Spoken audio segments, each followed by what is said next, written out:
La Virgen de la Tosquera.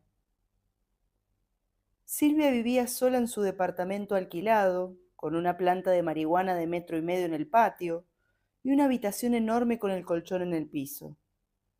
Tenía su propia oficina en el Ministerio de Educación, un sueldo, se teñía el pelo largo de negro azabache y usaba camisolas hindúes de mangas anchas a la altura de las muñecas, con hilos plateados que brillaban bajo el sol.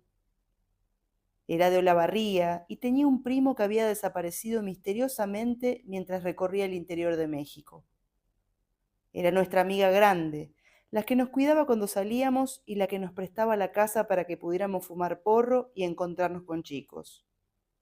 Pero la queríamos arruinada, indefensa, destruida, porque Silvia siempre sabía más.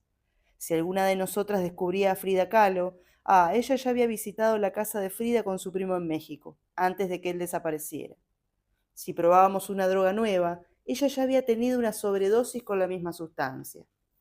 Si descubríamos a una banda que nos gustaba, ella ya había dejado de ser fan del mismo grupo. Odiábamos que tuviera el pelo lacio y pesado, negrísimo, teñido con una tintura que no podíamos encontrar en ninguna peluquería normal. ¿Qué marca sería? Ella a lo mejor nos lo hubiera dicho, pero jamás se lo preguntamos. Odiábamos que tuviera siempre plata, para otra cerveza, para otros 25 gramos, para otra pizza. ¿Cómo podía ser? Ella decía que además del sueldo disponía de la cuenta de su padre, rico, que no la veía ni la había reconocido, pero le depositaba plata en el banco. Era mentira, seguro. Tan mentira como que su hermana fuera modelo. La habíamos visto cuando la chica visitó a Silvia, y no valía ni 3 puteadas. Una morocha petiza, de culo grande, y rulos rebeldes marcados con gel. Más grasa imposible, recontraordinaria. No podía ni soñar con subirse a una pasarela. Pero sobre todo queríamos verla derrotada porque Diego gustaba de ella. A Diego lo habíamos conocido nosotras en Bariloche, en nuestro viaje de egresadas. Era flaco, tenía las cejas gruesas y siempre usaba una remera diferente de los Rolling Stones. Una con la lengua, otra con la tapa de tatuado, otra con Jagger agarrando un micrófono con cable terminado en cabeza de serpiente. Diego nos tocó canciones con la guitarra acústica después de la cabalgata, cuando se hacía de noche cerca del Cerro Catedral, y después en el hotel nos enseñó la medida justa de vodka y naranja para hacer un buen destornillador. Nos trató bien, pero solamente quiso besarnos y no quiso acostarse con nosotras. A lo mejor porque era más grande. Había repetido, tenía 18, o porque no le gustábamos.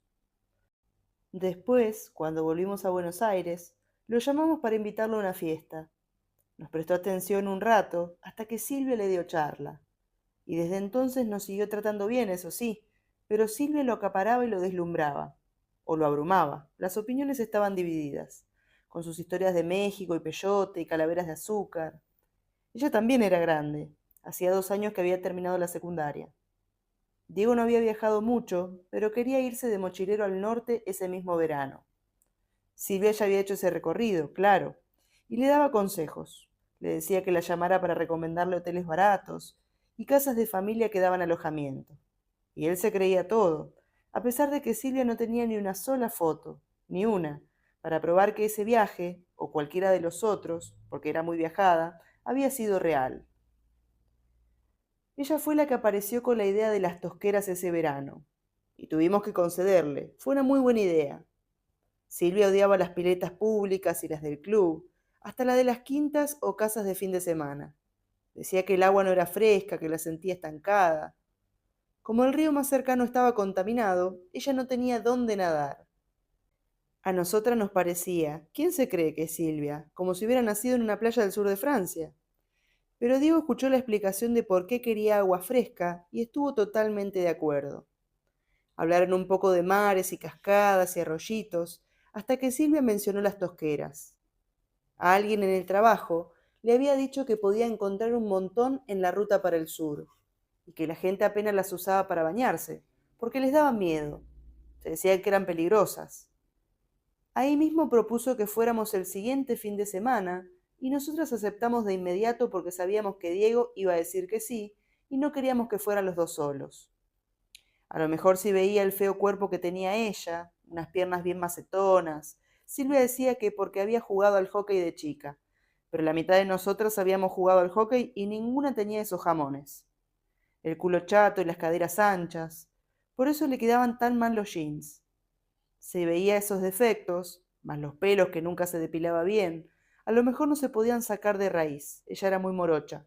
A lo mejor Diego dejaba de gustar de Silvia y de una buena vez se fijaba en nosotras. Ella averiguó un poco y dijo que teníamos que ir a la tosquera de la Virgen, que era la mejor, la más limpia. También era la más grande, la más honda y la más peligrosa de todas las tosqueras. Quedaba muy lejos, casi al final del recorrido del 307, cuando el colectivo ya tomaba la ruta. La tosquera de la Virgen era especial porque decían casi nadie iba a bañarse ahí. El peligro que alejaba a la gente no era la profundidad, era el dueño. Decían que alguien la había comprado y lo aceptábamos. Ninguna de nosotras sabía para qué servía una tosquera ni si se podía comprar, pero sin embargo no nos resultaba raro que tuviera dueño y entendíamos que él no quisiera extraños bañándose en su propiedad. Según contaban, cuando había intrusos el dueño aparecía por detrás de una loma en su camioneta y les disparaba. A veces también les soltaba a sus perros. Había decorado su tosquera privada con un altar gigante, una gruta para la Virgen en uno de los lados del piletón principal. Se podía llegar rodeando la tosquera por un camino de tierra del lado derecho, un camino que empezaba en una entrada improvisada, cerca de la ruta marcada por un angosto arco de hierro. Del otro lado estaba la loma desde la que podía asomarse la camioneta. El agua frente a la Virgen estaba quietísima, negra. De este lado, una playita de tierra arcillosa. Fuimos todos los sábados de ese enero. El calor era tormentoso y el agua estaba tan fría, era como sumergirse en un milagro. Hasta nos olvidamos un poco de Diego y Silvia. Ellos también se habían olvidado el uno del otro, maravillados por la frescura y el secreto. Tratábamos de estar callados, de no hacer escándalo para no despertar al dueño escondido. Nunca vimos a nadie más, aunque a veces algunas personas compartían la parada del colectivo a la vuelta y debían suponer que volvíamos de la tosquera por nuestro pelo mojado y el olor que se nos quedaba pegado a la piel, el olor a la piedra y sal. Una vez el colectivero nos dijo algo extraño, que tuviéramos cuidado con los perros sueltos, medio salvajes. Nos dio un escalofrío, pero el siguiente fin de semana estuvimos tan solos como siempre y no escuchamos ni siquiera un ladrido lejano. Y podíamos ver que Diego empezaba a mirar con interés nuestros muslos dorados, nuestros tobillos finos, los vientres chatos. Igual seguía más cercano a Silvia y todavía parecía fascinado, aunque ya se había dado cuenta de que nosotras éramos mucho, mucho más lindas. El problema era que los dos nadaban muy bien, y aunque jugaban con nosotras en el agua y nos enseñaban cosas, a veces se aburrían y se alejaban nadando rápido, con precisión. Era imposible alcanzarlos. La tosquera era enorme de verdad. Nosotras cerca de la orilla veíamos sus dos cabezas oscuras flotando sobre la superficie, y veíamos sus labios moverse, pero no teníamos idea de lo que se decían. Se reían mucho, eso sí, y Silvia tenía una risa escandalosa. Teníamos que retarla para que bajara la voz. Los dos parecían tan contentos. Sabíamos que se iban a acordar dentro de muy poco de lo mucho que se gustaban, que la frescura del verano cerca de la ruta era algo pasajero. Teníamos que detenerlos. Nosotras habíamos encontrado a Diego. Ella no podía quedarse con todo. Diego estaba cada día mejor. La primera vez que se sacó la remera, descubrimos que tenía la espalda ancha, los hombros caídos y fuertes, y un color arena en la espalda justo sobre el pantalón que era sencillamente hermoso. Nos enseñó a armar una tuquera para el porro con la cajita de fósforos, y nos cuidaba para que no nos metiéramos al agua relocas, por si nos ahogábamos drogadas. Nos ripiaba disco de las bandas que creía teníamos que conocer, y después nos tomaba examen. Era encantador. Se ponía contento cuando notaba que nos había gustado de veras alguna de sus favoritas. Nosotras escuchábamos con devoción y buscábamos mensajes. ¿Nos querrá decir algo? Por las dudas, hasta traducíamos las canciones que estaban en inglés usando el diccionario. Nos las leíamos por teléfono y debatíamos. Era muy confuso, había decenas de mensajes cruzados. Toda especulación se cortó en seco, como si nos hubieran pasado un cuchillo helado por la columna vertebral, cuando nos enteramos de que Silvia y Diego se habían puesto de novios. ¿Cuándo? ¿Cómo? Ellos eran grandes, no tenían por qué estar en casa temprano. Silvia tenía su propio departamento. ¡Qué estúpidas! Aplicarle a ellos nuestras limitaciones de pendejas. Y eso que nos escapábamos bastante, pero igual nos controlaban con horario, celular y padres, que se conocían entre sí y nos llevaban hasta los lugares. Boliches, casas de amigas, casas nuestras, club, en auto. Los detalles los tuvimos pronto, y no eran demasiado espectaculares. Se veían al margen de nosotras desde hacía un tiempo. De noche, en efecto, pero a veces él la pasaba a buscar por el ministerio y se iban a tomar algo, y otras se quedaban a dormir juntos en su departamento. Seguro fumaban el porro de la planta de Silvia en la cama después de coger. Algunas de nosotras no habíamos cogido a los 17 años. Un espanto. Chupar pija sí, ya sabíamos hacerlo muy bien, pero coger algunas, no todas. Nos dio un odio terrible. Queríamos a Diego para nosotras. No queríamos que fuera nuestro novio. Queríamos nomás que nos cogiera. Que nos enseñara como nos enseñaba sobre el rock and roll, preparar tragos y nadar mariposa. De todas, la más obsesionada era Natalia. Ella era virgen todavía. Decía que quería guardarse para uno que valiera la pena. Y Diego valía la pena. Cuando se le metía algo en la cabeza, era muy difícil que diera marcha atrás. Una vez se había tomado 20 pastillas de su mamá cuando le prohibieron ir al boliche por una semana. Las notas del colegio eran un desastre. La dejaron seguir yendo, pero la mandaron al psicólogo. Natalia faltaba y se gastaba la plata de las sesiones en sus cosas. Con Diego quería algo especial. No quería tirársele encima. Quería que él la quisiera, gustarle, enloquecerlo. Pero en las fiestas, cuando se acercaba a hablarle, Diego le hacía una sonrisa de costado y seguía en su conversación, con cualquier otra de nosotras. No le contestaba el teléfono, y si lo hacía, las conversaciones eran lánguidas y él siempre las cortaba. En la tosquera no se le quedaba mirando el cuerpo, las piernas largas y fuertes y el culo firme, o la miraba como si se fijara en una planta medio aburrida, un ficus, por ejemplo. Eso sí que Natalia no podía creerlo. Ella no sabía nadar, pero se humedecía cerca de la orilla y después salía del agua fría con la malla amarilla pegada al cuerpo bronceado, tan pegada que se le marcaban los pezones, erizados por el agua helada. Y Natalia sabía que cualquier otro que la viera se mataría a pajas, pero Diego no, prefería la negra de culo chato. Nosotras coincidíamos en que era incomprensible. Una tarde, cuando íbamos para la clase de educación física, nos contó que le había echado sangre de menstruación al café de Diego. Lo había echado en la casa de Silvia. ¿Dónde si no? Estaban los tres solos y en un momento Diego y Silvia fueron hasta la cocina por unos minutos a buscar café y galletitas. El café ya estaba servido sobre la mesa. Natalia, muy rápido, echó lo que había podido juntar, muy poco, en un mínimo frasquito de muestra de perfume. Había logrado juntar la sangre retorciendo algodón húmedo. Un asco, porque ella siempre usaba toallitas o tampones. Se había puesto algodón solo para poder conseguir sangre. Estaba un poco diluida en agua, pero ella decía que tenía que servir igual. Había sacado el método de un libro de parapsicología. Ahí decían que era poco higiénico, pero infalible para amarrar al ser amado.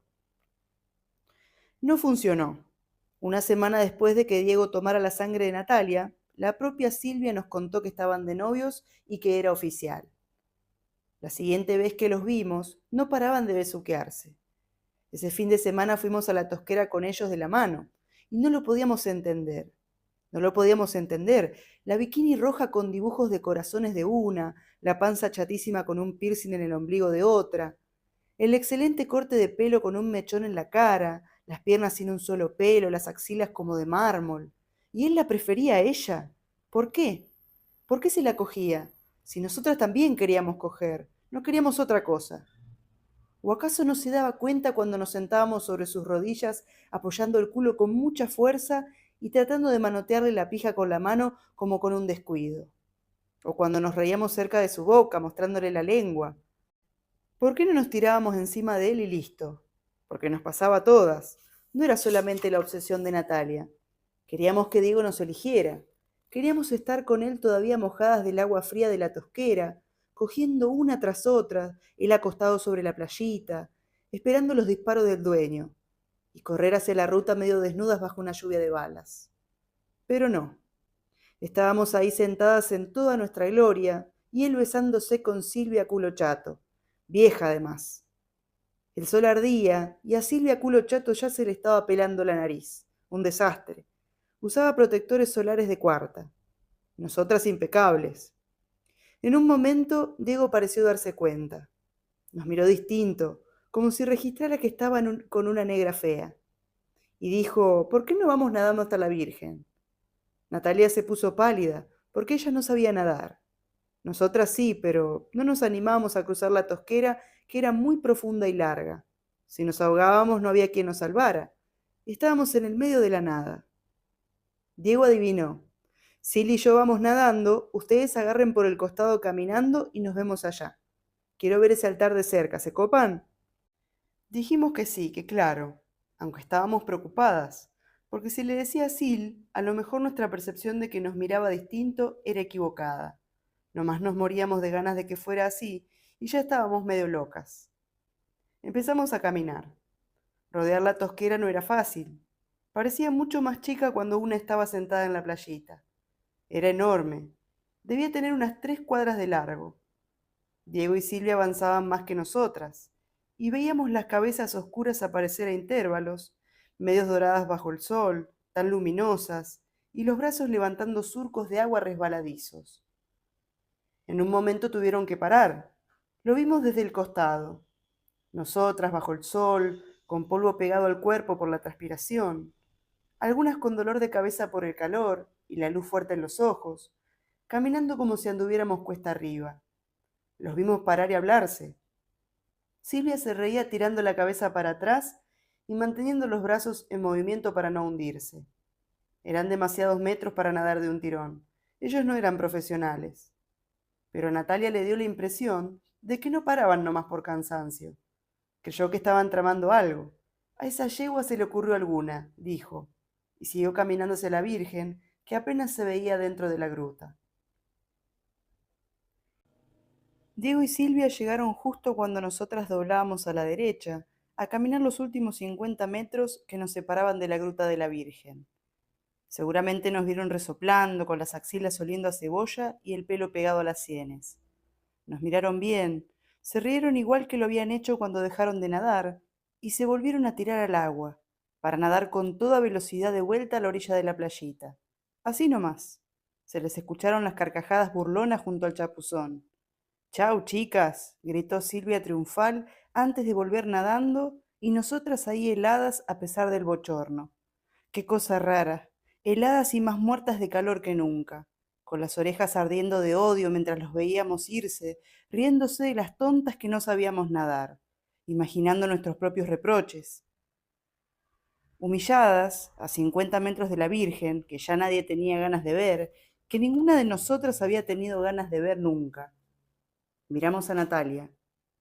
Era tanta la rabia que las lágrimas no caían de sus ojos. Le dijimos que teníamos que volver. Dijo que no, que quería ver a la Virgen. Nosotras estábamos cansadas y avergonzadas. Nos sentamos a fumar y le dijimos que la esperábamos. Tardó bastante, unos 15 minutos. Raro. ¿Habría estado rezando?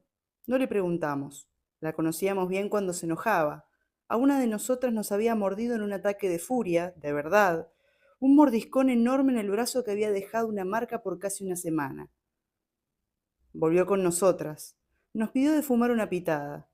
No le gustaba fumar cigarrillos enteros. Y empezó a caminar. La seguimos. Podíamos ver a Silvia y a Diego en la playa, secándose mutuamente. No los escuchábamos bien, pero se reían. Y de pronto un grito de Silvia. No se enojen, chicas, fue un chiste.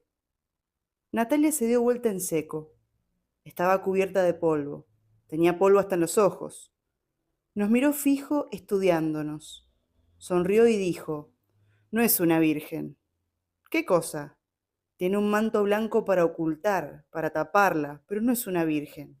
Es una mujer roja, de yeso, y está en pelotas. Tiene los pezones negros. Nos dio miedo. Le preguntamos quién era entonces. Nos dijo que no sabía, algo brasilero. También nos dijo que le había pedido algo, que el rojo estaba muy bien pintado y brillaba, y que parecía acrílico, que tenía un pelo muy lindo, negro y largo, más oscuro y más sedoso que el de Silvia, y que cuando se le acercó, el falso manto blanco virginal se le cayó solo, sin que ella lo tocara, como si quisiera que Natalia la reconociera. Entonces le había pedido algo. No le contestamos nada. A veces hacía cosas así de locas, como lo de la menstruación en el café. Después se le pasaba. Llegamos muy de mal humor a la playita, y aunque Silvia y Diego trataron de hacernos reír, no hubo manera. Vimos cómo les entraba la culpa. Pidieron perdón y disculpas. Admitieron que había sido una broma de mal gusto, pesada, diseñada para avergonzarnos, mala leche y despreciativa. Sacaron de la heladerita que siempre llevábamos a la tosquera una cerveza bien fresca, y cuando Diego la destapó con su abridor llavero, escuchamos el primer resoplido. Fue tan alto, claro y fuerte, que pareció venir de muy cerca. Pero Silvia se paró y señaló con el dedo la loma por donde aparecía el dueño. Había un perro negro, aunque lo primero que Diego dijo fue «es un caballo». Ni bien terminó la palabra, el perro ladró y el ladrido llenó la tarde y nosotras juramos que hizo temblar un poco la superficie del agua de la tosquera. Era grande como un potrillo, completamente negro y se notaba que estaba dispuesto a bajar la loma. Pero no era el único. El primer resoplido había llegado de detrás de nosotros, del fondo de la playa. Allá, muy cerca, caminaban 3 perros potrillos babosos. Sus costados subían y bajaban. Se les notaban las costillas. Estaban flacos. Estos no eran los perros del dueño, pensamos. Eran los perros de los que había hablado el colectivero, salvajes y peligrosos. Diego les hizo shh para amansarlos, y Silvia dijo, no hay que mostrarles que estamos asustados. Y entonces Natalia, enojada, llorando por fin les gritó, soberbios de mierda, vos sos una negra culo chato, vos un pelotudo, y ellos son mis perros. Había uno a 5 metros de Silvia. Diego ni le prestó atención a Natalia. Se puso delante de su novia para protegerla, pero entonces apareció otro perro detrás de él, y 2 más chicos que bajaron corriendo ladrando la lomita, por la que no se asomaba el dueño. Y de repente empezaron los rugidos de hambre o de odio. No sabíamos. Lo que sí sabíamos, de lo que nos dimos cuenta, porque era tan obvio, era de que los perros ni nos miraban, a ninguna de nosotras. No nos prestaban atención, como si no existiéramos, como si ahí, junto a la tosquera, solo estuvieran Silvia y Diego. Natalia se puso una remera y una pollera, nos susurró que nos vistiéramos también, y después nos agarró de las manos. Caminó hasta la entrada de hierro, tipo arco que daba a la ruta, y recién ahí empezó a correr hasta la parada del 307, y nosotras detrás de ella. Si pensamos en buscar ayuda, no lo dijimos. Si pensamos en volver, tampoco lo dijimos. Cuando escuchamos los gritos de Silvia y Diego desde la ruta, rezamos secretamente para que no parara ningún auto y también los escuchara. A veces, como éramos tan jóvenes y lindas, nos ofrecían llevarnos gratis hasta la ciudad. Llegó el 307 y subimos con tranquilidad para no levantar sospechas. El chofer nos preguntó cómo andábamos y le dijimos que bien, bárbaro, todo tranquilo, todo tranquilo.